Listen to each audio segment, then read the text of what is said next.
I never thought preparing dinner could feel like a meditation, but here I am, letting the steady rhythm of my knife against the cutting board calm my racing mind.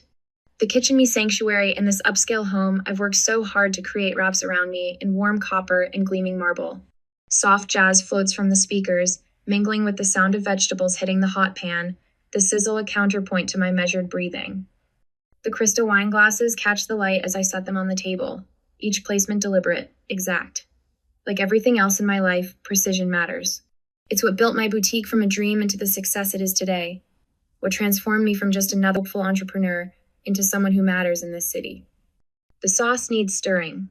I adjust the heat, watching the rich burgundy liquid swirl against the pan's edges. The aroma of fresh herbs rises with the steam, and for a moment, I let myself believe this evening might actually bring the peace I've been chasing. My phone buzzes against the marble countertop. The screen illuminates with Derek's name, and something in my chest tightens. 15 years of marriage, and somehow his messages still make my heart skip though lately. It's been more from anxiety than anticipation. I wipe my hands on my apron and reach for the phone. The message preview appears, and the world stops spinning. Claire needs our support. I'm moving in with her. I've already withdrawn $18,000 from our joint account. The words blur, then sharpen. Blur again. My sister's name sits there like a knife between my ribs. Claire, my baby sister, the one I practically raised after Mom died. And Derek, my hands begin to tremble, just slightly, just enough to make the phone shiver in my grip. The jazz still plays, incongruously cheerful against the roaring in my ears. Memories flash rapid fire. Late night calls Derek claimed were work. Hotel receipts tucked in his jacket pockets, dismissed with easy explanations I chose to believe. The sauce is burning. I move on autopilot, sliding the pan off the heat. The motion is smooth, controlled. Everything about me is controlled right now, because if I let go for even a second, I might shatter into pieces too small to ever find again. $18,000, I whisper to the empty kitchen. The number feels obscene, clinical, like a doctor announcing time of death. I set the phone down with exaggerated care and walk to the living room. The city sparkles beyond floor-to-ceiling windows, lights twinkling like nothing has changed. Like my husband hasn't just left me for my sister, like they haven't been. God, how long? How many of those late nights were spent with her? How many times did I console Claire through her loneliness while she was sleeping with my husband? The designer sofa catches me as my legs give out. I've built my life on being strong, on never showing weakness. The boutique taught me that you have to be twice as tough to be taken half as seriously in this business, but right now, strength feels like a foreign concept. My mind races through years of moments, recoloring them with suspicion. Every family dinner. Every time Claire stopped by the house unexpectedly. Every business trip Derek took that coincided with my sister's vacations. The betrayal isn't just in what they've done, it's in how blind I've been. I pushed myself up, steel replacing the shock in my spine. The woman who built a business from nothing doesn't break. She calculates. She plans, she strikes. Back in the kitchen, my movements are precise, measured, clinical. I finish laying out the table the perfect tableau of the life they think they've destroyed. Crystal glasses catching light, fine china waiting for a meal that will never be served. Silver gleaming with accusation. My fingers hover over the phone.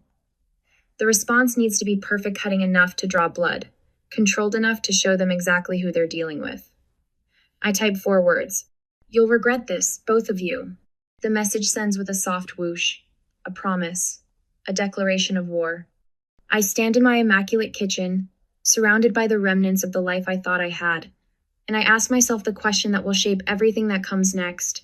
What will I do when everything I trusted falls apart? The answer is simple. I'll rebuild it all, better, stronger, and they'll watch me do it. Have you ever faced a betrayal that shook you to your core? How did you find the strength to fight back? The antique oak desk beneath my fingers grounds me as I settle into my private study, trying to focus on the mundane task of checking email. Anything to distract from the hollow ache in my chest. The screen blurs, then sharpens as I blink away exhaustion. A small paperclip icon catches my eye, an attachment I don't remember seeing before. My cursor hovers over it for a moment before I click. The Grand Regency Hotel's logo spreads across the top of the scanned receipt, the date from 2 months ago burning into my retinas. $450 for a single night. My stomach lurches as I remember Derek's casual explanation about a late meeting with clients. My phone buzzes, and I grab it instinctively, hoping for, what? An apology? A confession that this is all some cruel joke? Instead, I find a folder of messages I never knew existed. Derek must have forgotten to lock it when he left. The words swim before me. Can't wait to see you again, beautiful. Missing your touch. Soon we'll be together properly. The messages are addressed to Claire. My hands begin to shake, and I set the phone down before I drop it. The evidence stretches before me like a roadmap of betrayal, each message, each receipt, each carefully crafted lie leading to this moment. The sister I practically raised, the husband I thought I knew. Their betrayal spreads through my chest like poison. I force myself up, needing to move, to act.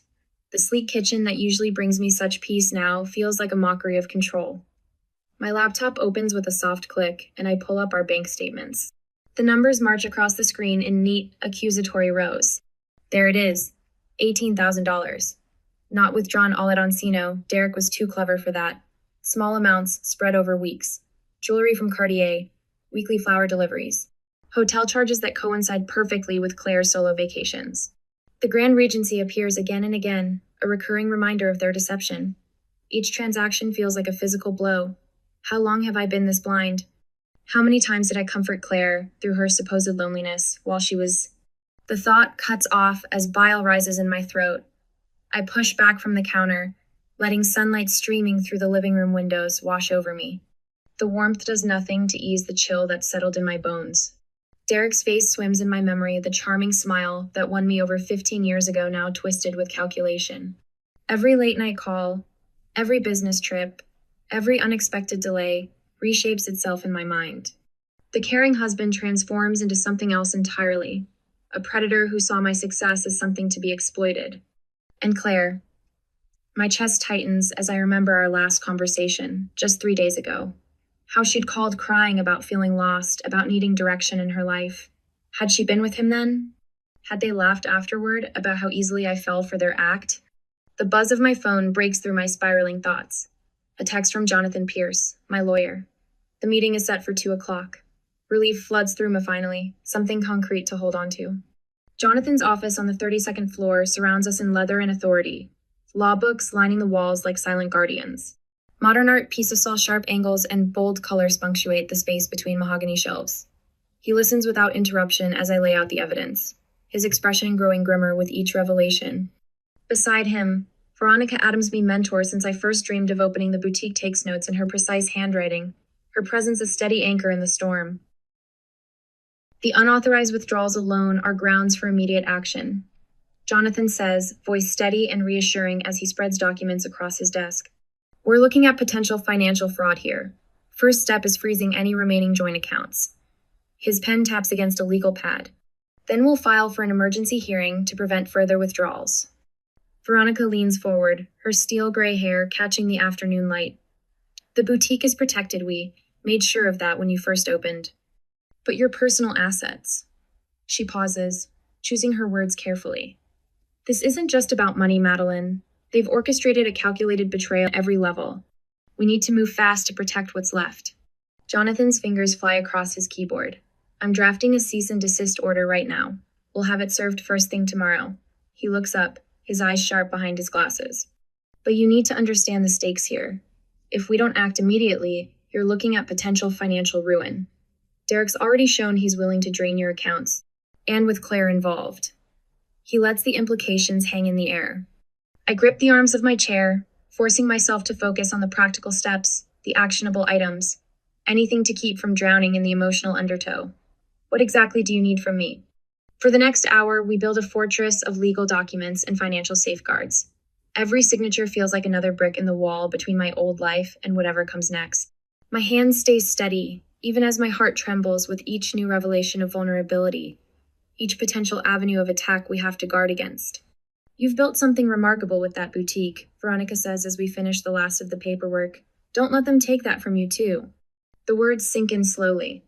Protected. As if I'm some victim who needs saving. But looking at the stack of evidence before us, at the careful notes Jonathan's taking about account numbers and dates, I realize that's exactly what I am. For now. Later, in the quiet of my study, the lamp casts shadows across my keyboard as I log into our banking portal. Each keystroke feels like another nail in the coffin of my marriage. Transfer confirmed. Accounts frozen. The practical side of me knows these are necessary steps, but something deeper mourns for what I've lost. The final email sits unopened in my inbox, from Derek, sent just hours ago. The subject line makes my blood run cold. Investment opportunity beneficiary update. What else have they been planning? What other betrayals lie buried in the perfect life I thought I had? The question haunts me as night creeps in, carrying with it shadows of doubts I never knew I had. What hidden truths still lurk behind the facade of our seemingly perfect family? The television flickers in my office, Derek's face filling the screen. He's chosen his navy Armani suit, the one I bought him last Christmas mints, that practiced smile that used to make my heart flutter. Now it just makes my stomach turn. As a husband and brother-in-law, I had to make difficult choices, he tells the WQXY anchor, adjusting his tie with practiced casualness. The funds in question were managed with the family's best interests at heart. I mute the television, my fingers white-knuckled around the remote. The pamphlets he's been distributing through his lawyer's office sit on my desk glossy paper filled with carefully crafted lies. The timeline he presents is a masterwork of manipulation, painting himself as the noble protector. If I wasn't living through this nightmare, I might almost believe him. My phone buzzes. Jonathan Pierce, my lawyer. Derek's filing for emergency access to the business accounts, he says without preamble. He's getting desperate. Let him. The words come out sharp as broken glass. Through the window of my boutique's corporate office, I watch customers browse the new fall collection I curated before my world imploded. How long until the hearing? Thursday. You ready for this? The question hangs between us. Am I ready to dismantle the life I spent 15 years building with Derek? To expose every lie, every secret meeting, every stolen dollar? Yes. The answer comes without hesitation. The confrontation at the Magnolia Hotel wasn't planned. I'm leaving a meeting with our accountant when I spot him crossing the courtyard, autumn sun catching the silver in his hair. For a moment, muscle memory nearly makes me call out to him. Then I remember the text messages, the bank statements, the receipts for jewelry I never received. My heels click against the cobblestones as I stride toward him. His steps falter when he spots me, that practiced smile flickering like a faulty light. Maddie, he starts, using the nickname that once meant love, and now sounds like another lie. $18,000. My voice carries across the courtyard. A few people slow their pace, sensing the electricity in the air. That's what family means to you? A quick withdrawal and a text message? You don't understand, Claire needed. Don't. The word cracks like a whip. Don't you dare use my sister to justify this. I've seen the hotel receipts, Derek, the secret account statements. How long were you planning this? His composure cracks. Just slightly. Just enough for me to see the man behind the tailored suit and practice lines. It wasn't like that. We never meant. To get caught? The laugh that escapes me doesn't sound like my own. You know what the worst part is? I actually believed you when you said those late nights were for work. I comforted Claire when she called crying about being lonely. Do you know what that makes me? A small crowd has gathered now, smartphones discreetly raised. Let them record. Let them see. I trusted you. Both of you. My voice doesn't shake. I won't let it. That's over now. An hour later, I sit in my boutique's boardroom with Jonathan and Veronica Adams, my mentor of 10 years. The evidence we've gathered covers the polished mahogany table bank statements, emails, photographs that make my chest ache until I transform the pain into purpose. The judge will want to see a clear pattern of financial exploitation. Jonathan says arranging documents with precise movements. These unauthorized withdrawals, the hidden accounts, they tell a compelling story. Veronica leans forward, her presence as steady as it was the day she first convinced me to open my boutique. Your clients are rallying, Madeline. The video testimonials are powerful. They see you for who you area woman, who built something beautiful and refuses to let it be destroyed. I run my fingers over a photograph from last Christmas, Derek, Claire, and me, smiling at the camera like we weren't all hiding knives behind our backs. The image blurs and I let myself feel it. Really feel it. The betrayal, the anger, the deep, burning certainty that I will not let this break me. Later, in my home office, I sit surrounded by the evidence of my life's work. Awards line the walls, each one a testament to what I've built, what I've earned. The familiar weight of my aged Chardonnay glass grounds me as I spread everything out on my discovery message, every receipt, every moment I chose to ignore the truth. My hand doesn't shake as I write. The legal pad fills with precise, measured strokes. Steps. Actions. A blueprint for survival that becomes a manifesto for revenge. Each word I write transforms the ache in my chest into steel. The boutique taught me how to turn pain into profit, betrayal into business strategy. The cursor on my laptop blinks, drawing my attention to a folder I haven't opened in months. Project Revival. Something about the name tugs at my memory. I click. The screen fills with encrypted emails. My breath catches as I scan the correspondence between Derek and someone named only as financial consultant. Offshore accounts, property transfers, a web of financial manipulation so intricate it makes me dizzy. My phone sits silent on the desk. For the first time since that text message shattered my world, I feel the ghost of a smile touch my lips. Derek thought he was so clever, hiding his tracks. He forgot who he was dealing with. Forgot that I built an empire from nothing while he played at being the supportive husband. I saved the emails to a secure drive, my mind already racing with possibilities. In the gleam of my laptop screen, I catch my reflection eyes bright, shoulders straight. The woman who stares back at me isn't a victim. She's a force of nature, and she's just found her weapon. The cursor blinks on my laptop screen, a steady rhythm matching my heartbeat. My office chair Italian leather, a reminder of better days cradles me as I log into our joint account. The boutique's morning deliveries can wait. This matters more. Initiating transfer freeze, I murmur, fingers hovering over the keyboard. The action feels momentous, yet it's just a few simple clicks. Click, confirm, click again. Years of shared finances severed in seconds. My phone buzzes. Jonathan Pierce-me lawyer, my shield against the chaos Derek has unleashed. Madeline, he says, voice crisp through the speaker. I've prepared the documents for the house transfer. Are you certain about this? Am I certain? I glance at the framed photo on my desk, Derek, and me standing proud in front of our 4-bedroom dream home the day we bought it. His arm around my waist, my smile radiant. The frame's edges blur as tears threaten, but I blink them back. Do it, I say. $870,000 of carefully invested boutique profits went into that house. He doesn't get to take that from me, too. The deed transfer documents arrive in my inbox with a soft ping. Each page requires my signature, my deliberate claim to what's mine. I review every line, every clause, ignoring the tremor in my hands. The house, the accounts, my life. I'm taking it all back, piece by precious piece. My phone lights up again. Derek's face appears on the screen, a candid shot from last summer's vacation. I should have known even then. The way he kept disappearing for work calls. The way Claire just happened to be vacationing at the same resort. I let it ring. The confirmation emails start flowing in. Account freeze successful, deed transfer in process.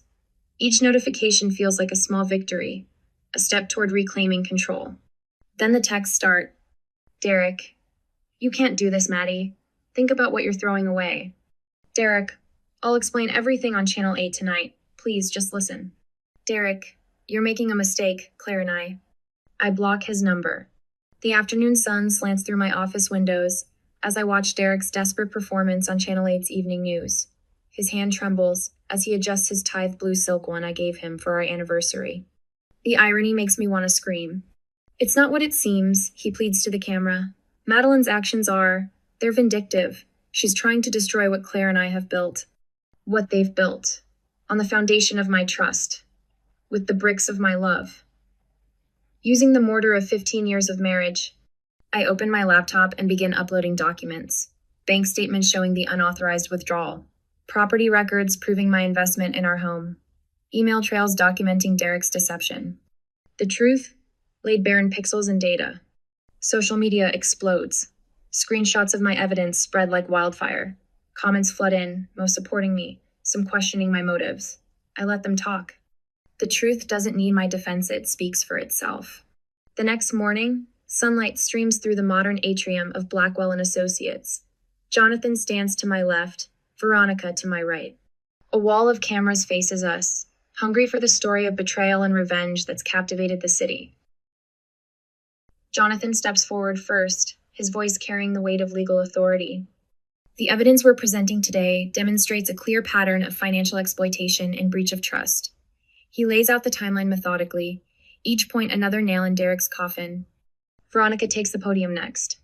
Her silver hair catches the light, her presence commanding respect. I've known Madeline for 15 years, watched her build her business from nothing. Her integrity is beyond question. The screens behind us light up with video testimonials. Sarah Chen, my first employee, now a successful boutique owner herself. Madeline gave me my start when no one else would. She leads with honesty and grace. Marcus Rodriguez, real estate developer. I've done business with both Derek and Madeline. Only one of them has ever kept their word. More voices join the chorus. Clients, colleagues, friends. Each one a thread in the tapestry of truth we're weaving. Later, alone in my office, I sit reviewing encrypted emails on my ultra-modern laptop. A notification catches my IA hidden folder labeled Operation Eclipse. My breath catches as I open it. Spreadsheets, bank transfers, emails between Derek and an external financial consultant. The pieces click together with sickening clarity. This goes deeper than an affair. They've been planning this for months, maybe years. And Claire, the timestamps on these emails suggest she knew everything. I compile the evidence with methodical precision, my hands steady now. No more trembling, no more tears, just cold, clear purpose. Tomorrow, we'll release this final piece of evidence. But tonight, in this quiet moment, I allow myself to feel the full weight of what I've discovered. The betrayal isn't just personal anymore.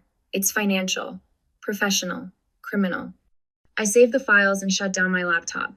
The city sparkles beyond my window, a testament to ambition and perseverance. My reflection overlays the lights a woman transformed by betrayal into something stronger, sharper, more dangerous. Derek thinks he's won. He thinks $18,000 and my sisters better his prizes. He has no idea what's coming. I reach for my phone and type a message to Jonathan. Found something. Meeting tomorrow. Bring coffee. We're going to need it. The future stretches before me, uncertain but full of possibility. And somewhere in this glittering city, Derek and Claire are about to learn that they've underestimated exactly who they're dealing with. Let them celebrate tonight. Tomorrow we go to war. The heavy doors of the Westwood Civic Center swing open, and Derek storms in like a man possessed. His suit, the navy one I bought him for our anniversary last year, hangs wrinkled from his frame. A stack of papers trembles in his grip as he scans the community forum crowd. Even from my position near the back, I can see the desperation etched into the lines of his face. This is illegal. His voice cracks through the murmur of the assembled crowd.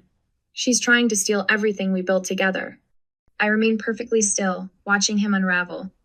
My lawyer, Jonathan, shifts beside me but knows better than to intervene. This is exactly what we anticipated.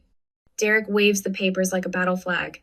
She's frozen our accounts, transferred the deed to our home. She can't do this. A few heads turn toward me, but most eyes stay fixed on Derek's performance. Someone whispers, "Is he drunk?" The question ripples through the crowd. His phone appears in his trembling hands. I watch as his fingers stab at the screen, knowing exactly what comes next. Right on cue, phones throughout the room begin to buzz. Derek's mass text to our social circle his last desperate grab at controlling the narrative. "You all know me," he pleads, his voice dropping to something raw and ugly. "You know our family. Ask James Peterson about the development deals we did together. Ask Sarah Mitchell about—" "We've seen the records, Derek." James Peterson's steady voice cuts through Derek's rambling. The bank transfers, the hotel receipts, the timestamps on those messages to Claire. My chest tightens at my sister's name, but I keep my expression neutral. Let him flounder. Let them all see. The crowd's skepticism is palpable now. Derek's desperate logic crumbles against the wall of evidence we've quietly built over the past weeks. Every document carefully filed, every transaction traced, every lie exposed to sunlight. I rise smoothly and make my way to the podium, flanked by Jonathan and Veronica. The cameras flash as I take my position, their hungry eyes catching every detail: my crisp blazer, my steady hands, the slight smile that plays at the corners of my mouth. The family home, I begin, my voice carrying clearly through the atrium, valued at $870,000, has been legally transferred to my name. I lay out a folder of documents, each page a nail in the coffin of Derek's credibility. The joint accounts have been frozen pending investigation into unauthorized withdrawals. More camera flashes. Derek's face drains of color as the screens behind me light up with his private messages to Claire. The images are damning screenshots of lavish purchases, secret rendezvous, calculated deceptions. The truth, I say, letting my gaze sweep across the room, has a way of prevailing over deceit. The words land like a physical blow. Derek stumbles back, his papers scattering across the floor. No one moves to help him collect them. The next 48 hours unfold like a masterfully choreographed dance. Every major news outlet carries the courtroom footage. Jonathan's voice rings with quiet authority as he announces the dismissal of Derek's appeal. The judge's order for Derek to pay court costs feels like an afterthought of final indignity piled onto his complete defeat. Social media explodes. Number Justice for Madeline trends as my story catches fire. Former clients flood my inbox with messages of support. The city's most prominent business leaders, ones who once smiled politely at Derek's jokes at charity galas, now publicly distance themselves from him. His carefully cultivated image of the successful, charitable businessman crumbles post by post, share by share. 3 major investors reach out before noon, sensing opportunity in the wake of my victory. My boutique's phone rings constantly, with new customers and old friends alike, all eager to align themselves with the winner of this very public war. Meanwhile, Derek's own business connections evaporate. I hear through the grapevine that he's been quietly asked to resign from the Chamber of Commerce board. I watch it all unfold from my home office, the same space where I once consoled Claire through her loneliness. The irony isn't lost on me. A news alert catches my eye. Claire's nonprofit has lost 2 major donors. She's canceled her speaking engagement at next month's Women's Leadership Conference. The carefully constructed image of the dedicated humanitarian sister shatters alongside her lover's reputation. A notification pings on my laptop. Another email folder, encrypted, labeled Final Ledger. My fingers hover over the keyboard as I debate whether to open it tonight. The day's victory still hums through my veins, but something about this folder calls to me. The documents inside stop my breath. Emails between Derek and Marcus Lynn, a financial consultant whose reputation walks the line between aggressive and criminal. The correspondence reveals layers of manipulation I hadn't even suspected, plans that went far beyond their affair, schemes that Claire must have helped conceal. Her signature appears on documents transferring funds through a maze of offshore accounts. The timestamps match her humanitarian trips abroad.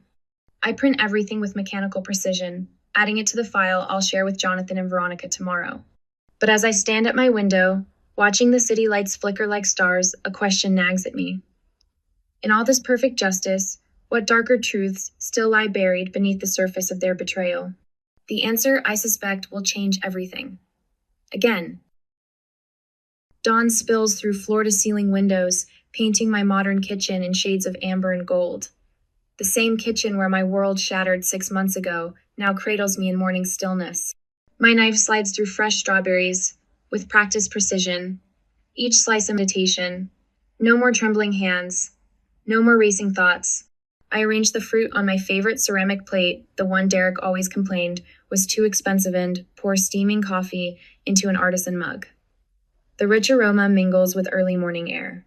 Outside, skyscrapers catch fire in the sunrise, their windows blazing like signal flares announcing a new day. To freedom, I whisper, raising my coffee in a silent toast. The word doesn't taste bitter anymore. The boutique's new glass doors swing open under my touch, the bell's gentle chime welcoming me home. Morning light streams through expansive windows, catching the carefully curated displays I spent weeks perfecting. Each rack, each elegant arrangement speaks of rebirth. Madeline, Sarah, one of my longest-standing clients, wraps me in a genuine hug. The renovation is stunning. I can't believe how you've transformed this space. I guide her through the expanded showroom, past racks of curated designer pieces and artfully arranged accessories. Sometimes destruction makes space for something better, I tell her, meaning more than just the boutique's fresh layout. I've been following your journey, she says, squeezing my arm. You're an inspiration. In my newly renovated office, I pause before a wall of framed achievements. Each one marks a milestone. My first business loan approval, the boutique's original opening day photo, press clippings chronicling our growth. My newest edition of photograph of the renovation ribbon-cutting ceremony shows me standing alone, smiling directly at the camera. No shadow of Derek or Claire darkens the frame. The community center's worn leather couch creaks as I settle beside Rebecca. Afternoon light filters through dusty bookshelves, casting warm shadows across her tear-stained face. 6 months ago, I sat where she sits now. shattered by similar betrayal. I don't know how to start over, she whispers, twisting a tissue between her fingers. You start with one breath, I tell her, my voice gentle but firm, then one decision, one small victory at a time. She looks up, hope flickering in her eyes. Like you did? The hardest part isn't the betrayal, I say, choosing my words carefully. It's believing you deserve better. Everything else follows from that. The setting sun paints my boutique's facade in shades of possibility. The new banner above the entrance catches the golden light, its message clear against the twilight sky. A New Dawn boutique, where style meets strength. I stand on the sidewalk, taking in the moment. The gentle hum of evening traffic mingles with laughter from inside, where customers browse through carefully selected pieces. Each item tells a story of transformation, just like mine. My phone buzzes a text from my lawyer confirming the last of Derek's claims has been dismissed. I slide it back into my pocket without responding. Some chapters don't need an epilogue. Inside my elegantly appointed lounge area, I adjust the camera one final time. The red light blinks, recording. 6 months ago, I thought betrayal would destroy me. I begin, my voice steady. My husband and sister tried to steal everything I'd built, but they taught me something invaluable instead, that we are all stronger than we know. I lean forward, speaking directly to viewers I can't see, but whose stories I know mirror my own. Today I'm asking you, what does freedom mean to you when you've been betrayed? How would you rebuild your life? The question hangs in the air as I reach to stop the recording, but I already know the answers will flood in hundreds of stories of survival, of transformation, of people choosing to rise instead of break. Like me, they're learning that sometimes the most beautiful rebuilding happens after everything falls apart.